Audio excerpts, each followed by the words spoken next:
ஆமா நீ வீட்டு அஸ்ஸலாமு அலைக்கும். வாலைக்கும் அஸ்ஸலாம். ஓகே போலாமா? ஆமா நீ வீட்டுக்கு தானே போற? ஆமா.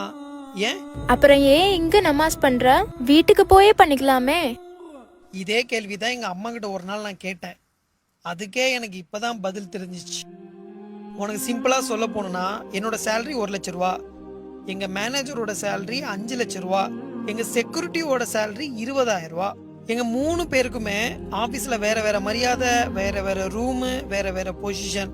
ஆனா இந்த மஜித் உள்ளுக்க நாங்க எல்லாமே ஒன்னாதான் நின்று நமாஸ் பண்ணுவோம். அந்த பள்ளிவாசல உள்ளுக்குள்ள பணக்காரன், ஏழை, இருக்கிறவன், இல்லாதவன், manager, owner, labour, security, watchman, குப்பாள்றவன், ஃபுட் டெலிவரி பண்றவன் எல்லாமே ஒன்னா உட்காந்துருப்பாங்க.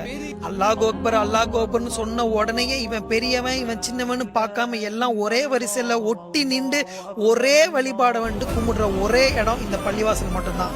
இதுக்குள்ள நீ பெரிய ஆளு நான் பெரிய ஆளு, நீ சின்னவன் நான் குட்டியா இருக்கேன், நீ அழகா இருக்க, அசிங்கமா இருக்கலாம் பார்க்க மாட்டாங்க. இவனோட வேர்வை ஸ்மெல்லு, இவனோட பர்ஃபியூம் ஸ்மெல்லு, இவனோட உண்மையான ஸ்மெல் எல்லாமே சமமா இருக்கிற ஒரே இடம் இந்த பள்ளி தான். அந்த ஒற்றுமையும் இங்க நீ பெரிய ஆளா நான் பெரிய ஆளாங்கிறது கிடையாது, எல்லாமே சமம். மாடி மலைகளும் நிறைந்திருக்கும், கோடி கோடியாய் பணம் இருக்கும், எந்த நேரத்திலும் நமக்கு மவுத்து வரும், அந்த பயணத்தில் எதுதான் கூட வரும் இந்த நிலையை